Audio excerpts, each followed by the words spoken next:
जय हिंद। दोस्तों, यहाँ बैकग्राउंड में आप जितने भी न्यूज़ क्लिप्स देख रहे हो सबके सब पेपर लीक से रिलेटेड न्यूज़ हैं। अलग अलग स्टेट से रिलेटेड न जाने कितने तरह के पेपर लीक की न्यूज़ आप सुनते हो। पेपर लीक हमारे देश में एक नॉर्मल कॉमन प्रॉब्लम बन चुकी है और इस कॉमन प्रॉब्लम से सबसे ज़्यादा सफ़र कौन कर रहा है? हमारे देश का वो एसेट जिस पे हमें सबसे ज़्यादा नाज होता है। हमें अपनी ज़्यादा पॉपुलेशन पे नाज किस वजह से होता है कि हमारे पास बहुत ज़्यादा young population as an asset है और वही सबसे ज़्यादा इस बीमारी से जूझ रहा है। नॉर्मली हमारी सोसाइटी के अंदर कोई कॉमन बीमारी होती है, चाहे वो कोरोना हो जाए, चाहे स्मॉल पॉक्स हो जाए, जिससे बहुत एक पॉपुलेशन सफ़र कर रही होती है, तो हम फटाफट उसका इलाज ढूंढने लग जाते हैं कि हमें वैक्सीन मिल जाए, कोई दवाई मिल जाए। बट इस बीमारी का क्या, जिससे कि हमारा नौजवान डे बाय डे बहुत ज्यादा सफर करता जा रहा है। कई बार किसी बड़ी बीमारी का इलाज जो हमारे पास नहीं होता है, तो उसके लिए हम किसी और कंट्री की तरफ देख रहे होते हैं कि उनके पास वो इलाज है, तो उनकी रिसर्च को यूटिलाइज करके हम भी यहाँ अपने उस बीमारी को कंट्रोल कर सकते हैं। बट इस केस के अंदर ये पेपर लीक की जो बीमारी है, इस केस में हम बाहर देखने की बजाय सबसे पहले हम अपनी कंट्री में ही एक उम्मीद की किरण देखते हैं, जिसका नाम है यूपीएससी। हम बोलते हैं कि यूपीएससी का एग्जाम तो हमने कभी नहीं सुना लीक होता है। अगर यूपीएससी एक फुल प्रूफ तरीके से एग्जाम कंडक्ट करवा सकता है, तो बाकी ऑर्गेनाइजेशंस क्यों नहीं करवा सकती, उनका सिस्टम क्यों नहीं अडॉप्ट करती? बट क्या यूपीएससी का एग्जाम कभी भी लीक नहीं हुआ है? क्या प्रेजेंट जो सिस्टम है यूपीएससी का वो पूरी तरह लीकेज प्रूफ है या नहीं? आज के सेशन में डिस्कस करेंगे। आज के सेशन में हम कुछ बहुत ही इंपॉर्टेंट पॉइंट्स डिस्कस करने वाले हैं इस इश्यू से रिलेटेड। सबसे पहले कि क्या यूपीएससी का एग्जाम कभी लीक हुआ है, प्रेजेंट सिस्टम क्या है यूपीएससी का टू अवॉइड पेपर लीकेज। उसके अलावा इस paper leak possible in the present system, क्या जो प्रेजेंट सिस्टम है उसमें पेपर लीक होना पॉसिबल है या नहीं। ये सिस्टम जो बाकी ऑर्गेनाइजेशंस एग्जाम करवाती हैं उनसे डिफरेंट कैसे है, क्या क्या कानून हैं जो अभी न्यूज में हैं पेपर लीकेज को कंट्रोल करने के रिगार्डिंग, उस पर भी बात करेंगे। और लास्ट में ये डिस्कस करेंगे कि क्या की स्टेप्स लिए जाने चाहिए जिससे कि हमारे कंट्री के अंदर जो ये इतनी बड़ी प्रॉब्लम है उसको कंट्रोल किया जा सके। सो आप देख सकते हो कि इस इश्यू पे आपकी जनरल अवेयरनेस भी बढ़ेगी। उसके अलावा ये जो हम कंटेंट डिस्कस करेंगे आपके मेंस के आंसर्स में या आपके इंटरव्यू में भी काम डेफिनेटली आएगा। चलो स्टार्ट करते हैं सेशन के साथ। सबसे पहले डिस्कस करते हैं कि क्या यूपीएससी का पेपर कभी लीक हुआ था। आपको जान के हैरानी होगी कि हाँ हुआ था। 1991 के अंदर यूपीएससी प्रीलिम्स का जो पेपर है वो लीक हुआ था। इसके रिगार्डिंग अगर आप सर्च करोगे गूगल पे तो आपको कुछ खास इंफॉर्मेशन मिलेगी नहीं, इसीलिए मैंने आपको एक रिलायबल सोर्स का यहाँ लिंक दिया है। ये पार्लियामेंट ऑफ इंडिया की वेबसाइट है, जहां पर आपको जो भी पार्लियामेंट के अंदर प्रोसीडिंग्स होती हैं आपको पता होगा वो ऑन रिकॉर्ड लिया जाता है। जो भी वहां पर क्वेश्चन पूछे जा रहे हैं उनके आंसर दिए जा रहे हैं, तो ये एक लिंक है जहां पर आपको अर्ली 1990 से रिलेटेड एक प्रोसीडिंग्स के बारे में डिटेल पता चलेगी। यहां पिक में जो आप देख रहे हो ये है श्रीमती मार्गरेट अल्वा। ये आपको पता होगा कि लास्ट ईयर वाइस प्रेसिडेंट का जो इलेक्शन था उसमें ये खड़ी हुई थी, बट ये चुनाव हार गई थी वाइस प्रेसिडेंट का। अर्ली 1990s में ये कांग्रेस पार्टी की तरफ से minister of state for personnel public grievances, pensions and parliamentary affairs थी। सो जो भी डीओपीटी की तरफ से जवाब देना था वो इनको देना था। तो 1991 के अंदर प्रीलिम्स का एग्जाम डेफिनेटली लीक हुआ था, ये ऑन रिकॉर्ड उन प्रोसीडिंग से पता चलता है। और before the commencement of the exam, मतलब एग्जाम शुरू होने से पहले ही लीक हो गया था। यूपीएससी ने एग्जाम कैंसिल किया था और दोबारा कंडक्ट करवाया था फ्रेश एग्जाम। सीबीआई इंक्वायरी इसमें करवाई गई थी और यह पता लगा था कि जो प्रिंटिंग प्रेस और पोस्ट ऑफिस के एम्प्लॉयज थे उनकी आपस में गठजोड़ थी और पेपर जो था वो रांची प्रेस से निकाला गया था और रिपोर्ट में ये कंफर्म किया गया था कि लीकेज हुआ था। तो 1991 के अंदर तो कंफर्म्ड लीकेज हुआ था। उसके बाद 1992 में भी एक इशू हुआ था, उसको डिस्कस करते हैं। 1992 में क्या था, जैसे जीएस का जो पेपर था वो आफ्टरनून में होता था, उस टाइम पे ऑप्शनल भी होता था। तो ऑप्शनल का पेपर जो है वो पहले होता था, प्रीलिम्स में तब ऑप्शनल भी होता था, सी सेट नहीं होता था। सुबह ऑप्शनल का हुआ, आफ्टरनून में जीएस का। अब इलाहाबाद में एक सेंटर पर एक इन्विजिलेटर फोटोकॉपी कर रहा था इस जीएस के पेपर की, मतलब सेंटर के अंदर नहीं, सेंटर से बाहर एक इन्विजिलेटर जीएस के पेपर की फोटोकॉपी करता पकड़ा गया। मैटर को पुलिस को रिपोर्ट किया गया और उस ऑफिशियल को, उस इन्विजिलेटर को अरेस्ट कर लिया गया। ओरिजिनल पेपर और जो उसने फोटोकॉपी करवाया था पेपर, वो दोपहर 3 बजे, मतलब पेपर स्टार्ट होने के आधा घंटा बाद पुलिस ने अपने कब्जे में ले लिए। Controller of examinations of Uttar Pradesh public service commission, ये यूपीएससी नहीं है, Uttar Pradesh public service commission ने ये माना कि मैंने इस इन्विजिलेटर को कहा था कि तुम जाके इस पेपर की फोटोकॉपी करवा लो, क्योंकि उस टाइम पे जो क्वेश्चन पेपर होता था वो आपको बाहर घर ले जाने के लिए अलाउ नहीं किया जाता था। जैसे अभी आप ले आते हो question paper, answer sheet hand over करके आ जाते हो, तब ऐसा नहीं था, तब आपको क्वेश्चन पेपर भी देना होता था। तो इन्होंने बोला कि मैंने इसको बोला था कि फोटोकॉपी करा ले, सो डैट जो हमारा Uttar Pradesh public service commission का जो एक क्वेश्चन बैंक है उसमें हमें हेल्प मिल सके कि किस तरह के क्वेश्चन यहाँ आते हैं, हम उसमें वो ऐड कर सकें। अब ये कितनी इसमें सच्चाई है कितनी नहीं वो बाद की बात है, बट इसके बाद यूपीएससी ने इसके अंदर एक इंक्वायरी करवाई इमीडिएटली। अब उसकी इंक्वायरी के अंदर क्या चीजें निकल के आई वो एक बार देख लेते हैं। ये सीक्वेंस ऑफ इवेंट्स आपके लिए जानना बहुत जरूरी है, इसी से आपको पता चलेगा कि यूपीएससी एग्जाम कंडक्ट कैसे करवाता है, क्या एक प्रोसीजर होता है, सीक्वेंस ऑफ इवेंट्स क्या होता है। Test booklet consignment reach the examination centre on 7 June, 7 June को ही एग्जाम था। उसी दिन 1:30 से 1:40 के बीच में जो टेस्ट बुकलेट की कंसाइनमेंट थी वो सेंटर पर पहुंची जहां पर ये इशू हुआ था। अब आप देख सकते हो कि ऐसा नहीं है कि एडवांस में पहुंची है, पेपर 2:30 बजे शुरू होना है और 1:30 से 1:40 के बीच में, मतलब हद 1 घंटा पहले ही पहुंचती है consignment.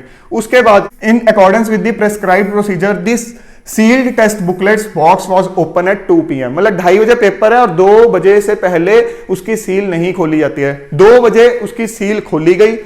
Packet was open in the presence of all the 8 supervisors in the examination hall.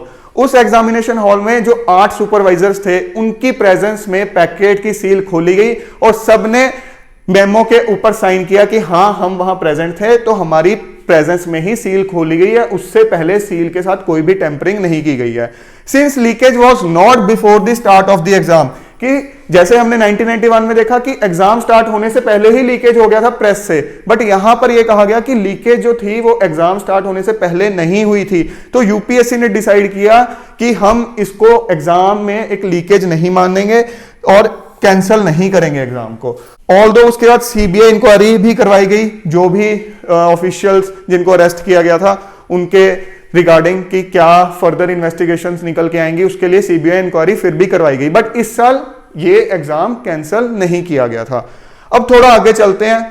अब जो ये प्रोसीडिंग्स की मैंने बात की थी, पार्लियामेंट्री प्रोसीडिंग्स की बात की थी, वहां पर श्री एल.के. अडवाणी जो कि बीजेपी के लीडर हैं, उनकी तरफ से इशू रेज किया गया था पार्लियामेंट के अंदर।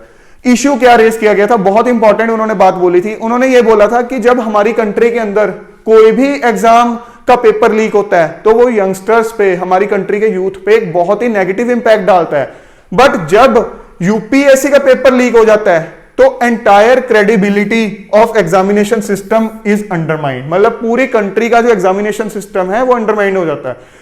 हमने अभी डिस्कस किया था कि हम उम्मीद के तौर पे किसको देखते हैं, यूपीएससी को। इसीलिए श्री एल.के. अडवाणी ने बोला कि अगर यूपीएससी का ही पेपर लीक हो गया फिर तो पूरे हम कह सकते हैं हमारी कंट्री का एग्जामिनेशन सिस्टम ही कोलैप्स कर गया। आगे उन्होंने क्या कहा, उन्होंने कहा after the previous paper leak, मतलब 1991 का जो पेपर लीक हुआ था, तो पीएम ने उस टाइम पर कहा था कि steps would be taken to conduct all UPSC examination centrally and the centralised examinations with the help of electronic gadgets would enable printing of question papers together, कि मतलब सेंट्रलाइज तरीके से जो पेपर्स की प्रिंटिंग है वो की जाएगी। अभी जैसे आपने देखा था कि 1991 का पेपर कहां से लीक हुआ, रांची की एक प्रिंटिंग प्रेस से, मतलब उस टाइम पर सेंट्रलाइज्ड प्रिंटिंग नहीं थी, अलग अलग जगह पर प्रिंटिंग की जाती थी और जो नियर बाय सेंटर्स होते थे वहां तक पेपर पहुंचाया जा सकता था, तो डेफिनेटली लीकेज का बहुत स्कोप था। तो उन्होंने बोला कि प्रधानमंत्री ने पिछली बार बोला था कि हम जो है इलेक्ट्रॉनिक गैजेट्स वगैरह यूज करके, टेक्नोलॉजी यूज करके हम एक सेंट्रलाइज तरीके से पेपर्स की प्रिंटिंग करवाएंगे और जो सारे के सारे पेपर्स हैं उनकी जो डिलीवरी है वो कैंडिडेट्स तक साइमल्टेनियसली होगी ऑल ओवर द कंट्री। मतलब ऐसा नहीं है कि अलग अलग प्रिंटिंग प्रेसेस हैं, वहां पर अलग अलग टाइम पे प्रिंटिंग हो रही है और जो टाइमिंग है वो मिसमैच हो रही है कि कब किस सेंटर पे पेपर पहुंच रहा है, नहीं, एक सेंट्रलाइज तरीके से किया जाएगा। ये श्री एल.के. अडवाणी की तरफ से एक इशू रेज किया गया था। अब इसके रेस्पॉन्स में क्या जवाब दिया गया श्रीमती मार्गरेट एल्वा के तरफ से, about electronic examinations we have worked on this, कि हम इस पे काम कर रहे हैं. The plan of action for the electronic system is ready. The question is that of logistics, the equipment and the necessary infrastructure to be created, कि हमें लॉजिस्टिक्स और नेसेसरी इंफ्रास्ट्रक्चर एक बार खड़ा करना है. हमारा प्लान रेडी है. The prime minister will make an announcement about this. और उस टाइम पे जो हमारे देश के प्रधानमंत्री थे श्री पीवी नरसिम्हा राव थे, उनकी तरफ से भी ये चीज एक एंडोर्स की गई कि जो श्री एलके अडवाणी जी ने यहां पर इशू रेज किया है वो सही है, और जो ये सेंट्रलाइज तरीके से एग्जाम कंडक्ट कराने की बात है, यही एक वे आउट ऑफ बचा है जिसके थ्रू हम इंश्योर कर सकते हैं कि लीकेज हमारे क्वेश्चन पेपर की ना हो. अब अगला क्वेश्चन ये आता है कि इस paper leak still possible in UPSC exam, क्योंकि ये अब बात देख रहे हो आप अर्ली 1990s की है. डेफिनेटली उसके बाद काफी चेंजेस हुए हैं सिस्टम के अंदर, तभी उसके बाद से लेके अब तक आपने नहीं सुना है कि यूपीएससी का पेपर लीक हुआ है. बट क्या अब सिस्टम इतना लीकेज प्रूफ है कि हम ये सोच सकते हैं कि पॉसिबिलिटी ही नहीं है? And how is this system different from other organisations, कि जो बाकी एग्जाम कंडक्टिंग ऑर्गेनाइजेशंस हैं उनके सिस्टम से ये सिस्टम अलग कैसे है? थोड़ा सा एक ओवरव्यू ले लेते हैं कि यूपीएससी अपना एग्जाम किस तरह से कंडक्ट करवाता है, क्या सिस्टम है. ऑल्दो इसके रिगार्डिंग आपको कोई भी रिलायबल कोई इंफॉर्मेशन गूगल पे यूट्यूब पे नहीं मिलेगी. जस्ट जो इधर उधर से थोड़े रिलायबल सोर्सेज से पता चलती है, जो पुराने एग्जामिनर्स हैं, कि किस तरह से इनका एक प्रोसीजर है. बहुत चीजें होंगी जो अभी भी इस टाइप की हैं जिनके रिगार्डिंग आप कह सकते हो सीक्रेसी मेंटेन्ड है, और होनी भी चाहिए. बट हम एक ओवरव्यू ले लेते हैं ताकि हमें दोनों सिस्टम्स के बीच में डिफरेंस समझ आ जाए. देखो यूपीएससी ने मान लो अगर आईएएस का एग्जाम कंडक्ट करवाना है, अब आपको पता है प्रीलिम्स का अगर पेपर है तो प्रीलिम्स के अंदर हिस्ट्री भी है, ज्योग्राफी भी है, पॉलिटी भी है. तो यूपीएससी क्या करता है कि पूरे इंडिया के अंदर अलग अलग अच्छे लेवल के जो प्रोफेसर्स हैं, मान लो हिस्ट्री के पहले अपने सिलेक्ट कर लेगा कि ये हिस्ट्री के प्रोफेसर्स को मैं टास्क भेजूंगा कि आप इजी, मीडियम और हाई लेवल के हिस्ट्री के क्वेश्चन का एक बैंक बना के हमें भेजो.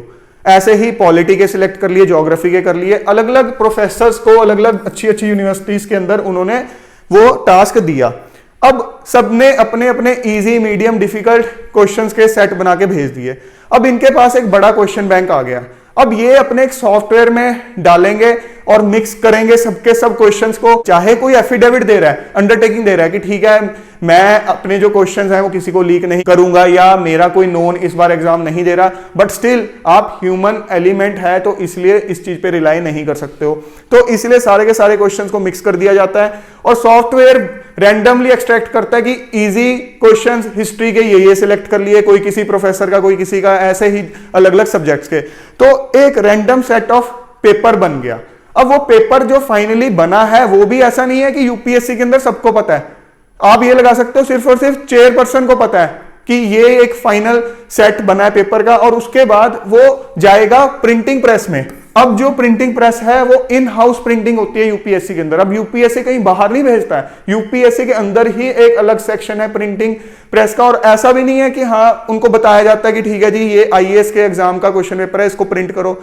यहां तक कहा जाता है कि उनके पास जब प्रिंटिंग के लिए जाता भी है तो उनको ये नहीं पता होता किस एग्जाम का है. और इवन यहां तक भी बोला जाता है कि अलग अलग पेजेस अलग अलग सेक्शंस में प्रिंट होते हैं. मतलब पूरे सिस्टमैटिक तरीके से क्वेश्चन पेपर की सीक्रेसी मेंटेन की जाती है. उसके बाद प्रिंटिंग के बाद इनको सील्ड एनवेलप्स में डाला जाता है, बड़ी बड़ी कंसाइनमेंट बनाई जाती है. मान लो एक चंडीगढ़ सेंटर है तो चंडीगढ़ के अंदर कोई एक स्कूल कॉलेज तो सेंटर होगा नहीं, मल्टीपल होंगे.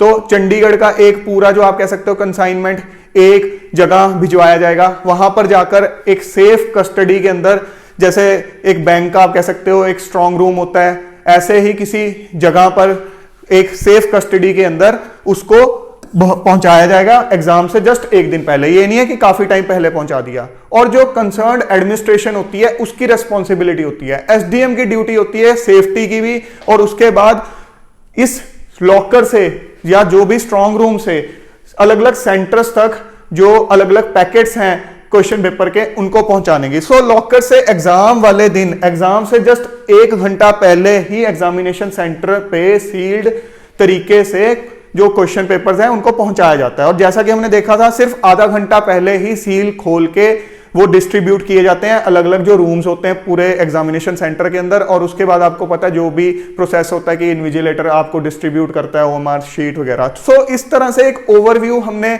देखा कि किस तरह से ये पूरा का पूरा प्रोसेस होता है। अब बहुत से आपको पता है स्टेट पब्लिक सर्विस कमीशन या स्टाफ सिलेक्शन कमीशन स्टेट के या जो दूसरी ऑर्गेनाइजेशंस हैं, अगर आप देखोगे उनके बहुत ज्यादा यहां लैप्सेस हैं।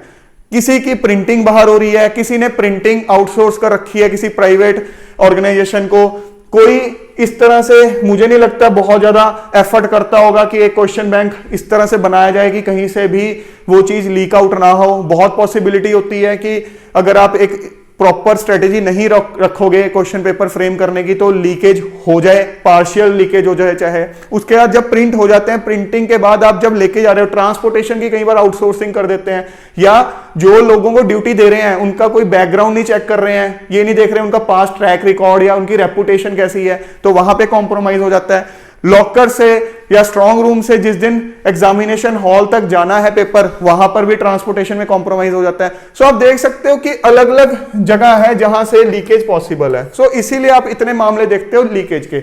अब इस लीकेज को कवर करना किसी ने है, और अल्टीमेटली तो एक ह्यूमन एलिमेंट ही है, वही इंश्योर करेगा कि ये चीज भी कवर्ड रहे। ये बेसिकली आप समझ सकते हो कि पूरी एक पाइपलाइन है, और इस पाइपलाइन को कवर किसने कर रखा है? इंसान ने ही तो कर रखा है। तो सबसे पहले तो उसकी ऑनेस्टी चाहिए। सो सबसे पहले तो हमें ऑनेस्ट ऑफिशियल्स चाहिए, और उसके बाद एक प्रॉपर सिस्टमैटिक तरीके से एक स्ट्रेटेजी चाहिए। आगे चलते हैं सेशन के अंदर। अब थोड़े से लॉ के ऊपर बात कर लेते हैं कि पेपर लीक से रिलेटेड जो लॉ है हमारी कंट्री के अंदर वो कितना स्ट्रांग है, कितना वीक। देखो हमारे जो अलग अलग स्टेट्स हैं इसमें आप ये कहोगे कि बहुत कोई स्ट्रांग लॉ है पेपर लीक से रिलेटेड, बिल्कुल नहीं। इसीलिए आप देखते हो कि धड़ाधड़ पेपर लीक हो रहे हैं, कोई अरेस्ट होता है उसकी तुरंत बेल हो जाती है। एक इंटरेस्टिंग किस्सा यूपी का भी डिस्कस कर लेते हैं। यूपी के अंदर 1992 के अंदर एक एंटी चीटिंग लॉ आया था, क्योंकि काफी ज्यादा चीटिंग के वहां पे मामले सामने आ रहे थे। तो तब की गवर्नमेंट ने एक लॉ निकाला कि जो चीट करना या अनफेयर मींस यूज करना वो एक नॉन बेलेबल, मतलब उसके अंदर बेल नहीं मिलेगी। दूसरा कॉग्निजेबल ऑफेंस। कॉग्निजेबल ऑफेंस कौन सा होता है? ऐसा ऑफेंस जिसके लिए पुलिस को कोई वारंट नहीं चाहिए कोर्ट से, मजिस्ट्रेट से आपको अरेस्ट करने से पहले और इन्वेस्टिगेशन स्टार्ट करने से पहले कोई परमिशन के बिना ही आके पुलिस आपको अरेस्ट कर सकती है, इन्वेस्टिगेशन स्टार्ट कर सकती है। सो पुलिस जो थी एग्जामिनेशन सेंटर्स में डायरेक्ट एंटर कर सकती थी, चेक कर सकती थी और उसके बाद अरेस्ट भी कर सकती थी। तो ऐसे बहुत मामले सामने आए, न्यूज में भर भर के चीजें आई कि सेंटर्स में जाके जब पुलिस ने छापे मारे तो भर भर के स्टूडेंट्स जो थे उनको हथकड़ियां लगा के लेके जा रहे हैं, भर भर के ऐसी न्यूज आ रही थी। तो अपोजिशन वालों ने हल्ला कर दिया कि ये क्या तरीका है, और उसके बाद जो पास परसेंटेज थी वो भी ड्रास्टिकली गिर गई। तो जैसे ही सरकार चेंज हुई 1993 के अंदर, सबसे पहले आते ही उन्होंने ये जो लॉ था इसको स्क्रैप कर दिया, हटा दिया, और एक सेल्फ सेंटर रूल भी लगा दिया। सेल्फ सेंटर रूल क्या था कि अगर कोई स्कूल या कॉलेज है, अगर वहां कोई मान लो बोर्ड के एग्जाम होने हैं किसी स्कूल के अंदर, तो वो अपने ही स्टूडेंट्स के एग्जाम अपने ही स्कूल के अंदर करवा सकते हैं। तो आप से देख सकते हो कि कितनी की ट्रांसपेरेंसी होगी, सबके सब डेफिनेटली पास हो जाएंगे। इसीलिए बोर्ड एग्जाम के टाइम पे आप देखते हो कि कोशिश होती है कि एक स्कूल के स्टूडेंट्स दूसरे स्कूल में जाके पेपर दें, बट फिर भी आप देखते हो बहुत तरह के अनफेयर मींस यूज किए जाते हैं। फिर 1997 में दोबारा सरकार चेंज हुई, उन्होंने आके दोबारा इस एक्ट को लागू कर दिया, बट उस टाइम पे इस ऑफेंस को बेलेबल कर दिया कि नॉन बेलेबल नहीं रहा, इसीलिए साथ के साथ जमानत मिल जाती थी। अब जब पीछे इतने ज्यादा ये पेपर लीक के इशू सामने आ रहे थे, उत्तराखंड से भी काफी ज्यादा आ रहे थे, तो उत्तराखंड से एक रिसेंटली न्यूज आई है कि वहां पर एक ऑर्डिनेंस लागू किया गया है जो कि है Uttarakhand competitive examination measures for control and prevention of unfair means in recruitment ordinance 2023। Ordinance के बारे में आपको पता होना चाहिए कि ऑर्डिनेंस और एक एक्ट में, प्रॉपर एक्ट में फर्क क्या होता है। जब मान लो कोई इमरजेंसी हो और अभी विधानसभा या सेंटर के अंदर पार्लियामेंट का भी सेशन नहीं चल रहा है, क्योंकि कोई भी चीज एक्ट कब बनती है, एक बिल पार्लियामेंट के सामने या विधानसभा के सामने रखा जाता है, उसके ऊपर पूरी डिस्कशन होती है, उसके बाद वोटिंग होती है, उसके बाद जब वहां से पास होता है तो राष्ट्रपति या गवर्नर के साइन होते हैं, तो जाके वो एक्ट बनता है। बट मान लो कोई इमरजेंसी हो, ऐसी सिचुएशन हो और उस टाइम पे अभी सेशन चल नहीं रहा है, तो हम ये थोड़ी ना वेट करेंगे। तो इसलिए प्रोविजन दे रखा होता है कॉन्स्टिट्यूशन के अंदर कि गवर्नमेंट उसी टाइम पे एक प्रपोज कर सकती है गवर्नर को एक रूल, और उसके बाद गवर्नर जैसे ही उस पर एक साइन करता है तो वो एक एक्ट लागू हो जाता है, बट वो टेम्परेरीली होता है। जैसे ही दोबारा विधानसभा या पार्लियामेंट सेशन होगा तो 6 हफ्ते के अंदर अंदर उसको पास करना जरूरी है। सो इस ऑर्डिनेंस के अंदर कुछ इंपॉर्टेंट फीचर्स हैं जो आपको पता होना चाहिए, क्योंकि काफी स्ट्रॉन्ग ऑर्डिनेंस है और पहली बार इतना स्ट्रॉन्ग ऑर्डिनेंस हमारी कंट्री के अंदर आया है। इसमें लिखा हुआ है कि अगर कोई भी जो कैंडिडेट है वो चीटिंग करता या चीटिंग करवाता, मतलब अनफेयर मींस यूज करता हुआ पकड़ा गया ऑनलाइन या ऑफलाइन तरीके से, तो उसको 3 साल की कैद हो जाएगी और मिनिमम 5 लाख का जुर्माना होगा। और अगर ये जुर्माना नहीं दे पाता है तो ये 3 साल की कैद कंप्लीट करने के बाद 9 महीने की कैद और हो जाएगी। और अगर इसने एक बार दोषी पाया जाने के बाद दोबारा एक बार ये ऑफेंस किया, सेकंड टाइम ऑफेंस किया, तो मिनिमम जो जेल टर्म होगा वो 10 साल का होगा और जो फाइन होगा वो 10 लाख का होगा। और अगर ये फाइन नहीं देता है तो उस केस के अंदर 30 महीने की और जेल हो जाएगी। उसके बाद आगे क्या प्रोविजंस हैं, ये आपके काम आएंगे डेफिनेटली और आपको पता भी होना चाहिए। उसके बाद अगर कोई प्रिंटिंग प्रेस, सर्विस प्रोवाइडर, कोई मैनेजमेंट का हिस्सा, कोई इंप्लॉई, कोई भी कंसर्न्ड पर्सन जिसको ट्रांसपोर्टेशन की जिम्मेदारी दी है, कोई कोचिंग इंस्टीट्यूट, कोई भी ऑर्गेनाइजेशन किसी भी कॉन्स्पिरेसी में या किसी भी अनफेयर मींस के अंदर इंडल्ज्ड पाई गई जिसका कोई रोल हुआ, तो मिनिमम जेल जो है उसको 10 साल की होगी, जो कि लाइफ इंप्रिजनमेंट तक भी जा सकती है, मतलब उम्र कैद भी हो सकती है। उसके अलावा जो मिनिमम फाइन होगा वो 1 करोड़ का होगा और वो 10 करोड़ तक भी जा सकता है। और ये अगर फाइन नहीं दिया जाएगा तो जेल जो है 3 साल और बढ़ा दी जाएगी। इसके अलावा अगर एप्लीकेंट चीटिंग करता पाया गया तो उसको 2 से 5 सालों के लिए from the date of chargesheet उसके ऊपर एक बैन लगा दिया जाएगा कि और किसी एग्जाम में अगले 2 से 5 साल अपीयर नहीं हो सकता। और इन केस उसका ऑफेंस साबित हो जाता है तो उसे ऑल कॉम्पिटिटिव एग्जाम से डिबार कर दिया जाएगा, बैन लगा दिया जाएगा अगले 10 सालों के लिए। All the properties earned using unfair means will be seized. जितनी भी प्रॉपर्टीज गलत तरीके से जो अर्न की गई होंगी सबकी सब सीज कर ली जाएंगी।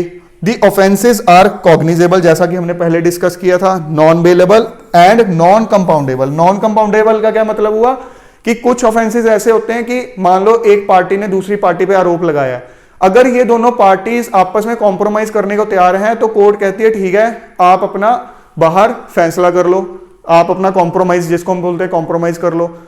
बट जो ऑफेंसेस नॉन कंपाउंडेबल होते हैं वो अगर एक बार कोर्ट में आ गए तो उसमें फैसला होगा, या तो जो एक्यूज्ड है उसके ऊपर से सारे आरोप हटा दिए जाएंगे कि ये प्रूव नहीं हो पाया, या उसको कन्विक्ट करार दिया जाएगा कि मतलब आरोप साबित होते हैं और उसको सजा मिलेगी। सो एक बार ये कोर्ट में आ गया तो ये कंपाउंडेबल नहीं है, नॉन कंपाउंडेबल है, कॉम्प्रोमाइज कोई भी नहीं होगा। अब key steps to avoid paper leak, ये लास्ट पार्ट है सेशन का कि क्या की स्टेप्स हैं जो कि हमें लेने चाहिए पेपर लीक को अवॉइड करने के लिए। सबसे इंपॉर्टेंट चीज है ऑनेस्ट ऑफिशियल्स ऑन की पोस्ट। अगर ये चीज नहीं है ना, फिर जो मर्जी लॉ आप लगा दो, जो मर्जी आप बाकी के स्टेप्स ले लो, सबके सब फेल हैं। ऑनेस्ट ऑफिशियल्स की पोस्ट पे, चाहे चेयरमैन की पोस्ट हो, सेक्रेटरी की पोस्ट हो, कंट्रोलर ऑफ एग्जामिनेशन की हो, मेंबर हो, कोई भी हो, सबके सब ऑनेस्ट ही होने चाहिए। अब आप कहोगे ऑनेस्टी तो बहुत कम है, बहुत कम ऑनेस्ट ऑफिशियल्स हैं, ये आपका वहम है।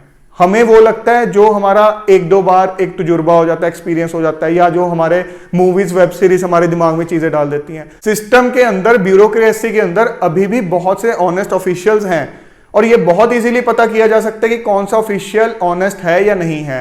रेपुटेशन के बेसिस पे, पास्ट ट्रैक रिकॉर्ड के बेसिस पे सब पता चलता है।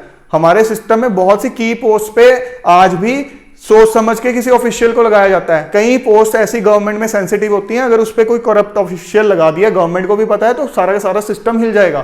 तो कोई मुश्किल नहीं है ऑनेस्ट ऑफिशियल्स को पिक करके लगाना।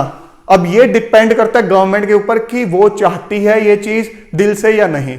Second point, proper strategy for maintaining secrecy of questions, जो हमने डिस्कस किया था कि कैसे अलग अलग सोर्सेज से क्वेश्चंस मंगवाए गए, एक बहुत बड़ा क्वेश्चन बैंक बनाया गया, फिर रैंडमली टेक्नोलॉजी को यूज करके, सॉफ्टवेयर को यूज करके एक फाइनल एक क्वेश्चन पेपर बनाया गया। सो एक प्रॉपर स्ट्रेटेजी होनी चाहिए। दूसरा, जो हम यहाँ ऑनेस्टी की बात कर रहे थे, जैसा कि हमने डिस्कस किया था कि पूरी की पूरी जो पाइपलाइन है एग्जामिनेशन को कंडक्ट करने की, उसको कवर कौन कर रहा है? अल्टीमेटली एक ह्यूमन ही तो कर रहा है।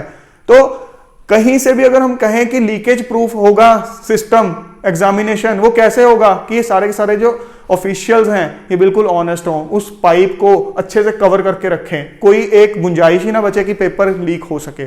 उसके बाद इन हाउस प्रिंटिंग, बाहर बिल्कुल भी आउटसोर्स नहीं करनी चाहिए, चाहे सरकारी प्रिंटिंग प्रेस हो बाहर, वहां पे भी नहीं। आपके इतना इंफ्रास्ट्रक्चर बिल्ड करना चाहिए कि इन हाउस प्रिंटिंग होनी चाहिए, तभी आप इंश्योर कर सकते हो। Private outsourcing should be avoided at any stage, किसी भी स्टेज पे प्राइवेट आउटसोर्सिंग मत करो। अगर कर रहे हो तो बहुत बड़ी पॉसिबिलिटी है कि पेपर लीक होगा ही होगा, चाहे वो प्रिंटिंग को लेके हो, चाहे ट्रांसपोर्टेशन को लेके हो, चाहे कस्टडी को लेके हो, चाहे क्वेश्चन कुछ भी हो, प्राइवेट को आपको आउटसोर्स नहीं करना है। Proper logistics and infrastructure for efficient transportation and tracking of question paper, latest technology use की जा सकती है ट्रैकिंग के लिए। जब क्वेश्चन पेपर मान लो प्रिंटिंग प्रेस आपने इन हाउस कर दी, वहां से जा रहे हैं, लॉकर तक जा रहे हैं, स्ट्रांग रूम तक जा रहे हैं, और स्ट्रांग रूम से जब एग्जामिनेशन सेंटर तक जाएंगे, वो पूरी की पूरी ट्रैकिंग करने मुश्किल काम नहीं है आज की डेट के अंदर, बहुत इजीली टेक्नोलॉजी से आप ट्रैक कर सकते हो। सो हमें यूटिलाइज करनी चाहिए चीजें। Clear responsibility fixing is must, clearly responsibility her stage पे फिक्स करनी चाहिए कि पिन पॉइंट करके कि ये आपकी रेस्पॉन्सिबिलिटी है। जैसे यूपीएससी का एग्जाम होता है, एसडीएम की रेस्पॉन्सिबिलिटी होती है कि पूरी सिक्योरिटी के साथ, पूरी सेफ्टी के साथ क्वेश्चन पेपर पहुंचने चाहिए, एग्जाम कंडक्ट होना चाहिए। सो आप देखते हो पुलिस एडमिनिस्ट्रेशन, अपने जो सिविल एडमिनिस्ट्रेशन होती है, वो पूरा यूपीएससी के अंदर उस टाइम पूरा का पूरा लगा होता है सीरियसली, क्योंकि उनको पता है कि पर्सनल लेवल पर रेस्पॉन्सिबिलिटी फिक्स की जाएगी। इसी तरह से ट्रांसपोर्टेशन की रेस्पॉन्सिबिलिटी, प्रिंटिंग की रेस्पॉन्सिबिलिटी, क्वेश्चंस की रेस्पॉन्सिबिलिटी, कि अगर कोई क्वेश्चन एग्जामिनर जो क्वेश्चन फ्रेम कर रहा है उसकी भी रेस्पॉन्सिबिलिटी अपने लेवल पर, मतलब इसके वे आउट्स हैं, अगर करना चाहें ये चीजें पॉसिबल हैं, ऐसा नहीं है इम्पॉसिबल चीजें हैं। Centres eight government schools and colleges only, कुछ एग्जाम्स के आप देखते हो centre private school, private colleges बना दिए जाते हैं, वो अगेन एक सोर्स है लीकेज का। पूरी की पूरी कोशिश करनी चाहिए कि कोई भी सेंटर हो, स्कूल या कॉलेज, वो गवर्नमेंट ही होना चाहिए। स्ट्रिंजेंट लॉ, ये बाद में आती है चीज। अभी जैसे हमने देखा है उत्तराखंड के अंदर वो लॉ बनाना एक अच्छी चीज है, बट अगर ये बाकी की चीजें नहीं होंगी तो कोई फायदा नहीं है। आपको पता है कि मर्डर का केस हो, रेप का केस हो, कितने स्ट्रिंजेंट लॉज बने हुए हैं, बट फिर भी हो रहे हैं, क्राइम तो फिर भी हो रहे हैं। कोई ना कोई आपको सोसाइटी के अंदर ऐसे एलिमेंट्स मिल जाएंगे जो कि इतने स्ट्रांग लॉज होने के बावजूद भी क्राइम कर रहे हैं। तो ये बोल देना कि सिर्फ कानून बन गया है एक स्ट्रांग वाला, उससे काम हो जाएगा, नहीं, हमें ये बाकी की चीजें भी इंश्योर करनी होंगी। Wherever possible online exam may be in different shifts, मतलब कहीं भी पॉसिबल हो ऑनलाइन एग्जाम प्रायोरिटी रखना चाहिए। जैसे GMAT, GRE के एग्जाम्स होते हैं, अलग अलग शिफ्ट्स के अंदर एग्जाम होते हैं, क्योंकि इतने कैंडिडेट्स होते हैं, पॉसिबल नहीं होता कि एक ही शिफ्ट में सबका करवा दिया जाए। सो अलग अलग शिफ्ट्स में हो सकते हैं। उसके बाद स्केलिंग की जा सकती है, कई तरह की टेक्निक्स हैं जो कि हम डाउन दी लाइन यूज कर सकते हैं। सब्जेक्टिव एग्जाम्स में ये चीज पॉसिबल नहीं है, बट एटलीस्ट ऑब्जेक्टिव एग्जाम्स में तो ये चीज पॉसिबल है। सो इसकी तरफ भी गवर्नमेंट को प्लानिंग करनी चाहिए। इसके अलावा भी कुछ और अच्छे अच्छे आइडियाज हो सकते हैं, ये कोई एग्जॉस्टिव लिस्ट नहीं है, बट जो मेन चीजें हैं जो कि अगर आपसे पूछा जाता है तो आप ये डेफिनेटली डिस्कस कर सकते हो। दोस्तों, पेपर लीकेज हमारे देश में एक बहुत बड़ी प्रॉब्लम है, और ये आज की नहीं है, पिछले कई सालों से है। अगर यूपीएससी 1991-1992 के बाद अपनी शॉर्टकमिंग्स को आइडेंटिफाई करके उसके ऊपर काम करके इंश्योर कर सकता है कि उसके बाद से लेके अब तक कोई भी पेपर लीक नहीं हुआ है, तो बाकी की ऑर्गेनाइजेशंस क्यों नहीं कर सकती हैं? यूपीएससी का जब कोई बच्चा प्रिपरेशन करता है तो उसको एक कॉन्फिडेंस होता है कि अगर मैं ढंग से मेहनत करूंगा तो मेरा सिलेक्शन डेफिनेटली होगा। मुझे पता है कि हर साल पेपर होना ही होना है, हर साल वैकेंसीज आनी ही आनी है, इस डेट को पेपर होना ही होना है। ऐसा नहीं है कि कुछ हो गया तो उसके बाद शिफ्ट हो जाएगा, एक रिलायबिलिटी है। इसीलिए आपने देखा होगा कि ऑनरेबल सुप्रीम कोर्ट भी जल्दी इंटरफेयर नहीं करता यूपीएससी के एग्जाम कंडक्टिंग प्रोसेस के अंदर। स्टेट सिविल सर्विसेज के आप देखते हो हाई कोर्ट की तरफ से कोई ना कोई कई बार स्टे लग जाता है या कुछ ना कुछ डायरेक्शंस दे दी जाती हैं। यूपीएससी के केस में सुप्रीम कोर्ट को भी पता है कि यूपीएससी कितना एफिशिएंटली काम करता है, और उसको भी पता है थोड़ा सा भी अगर वो कुछ डिले करेंगे तो सारा का सारा जो एनुअल बेसिस पे एग्जाम होता है वो मिसमैनेज हो जाता है।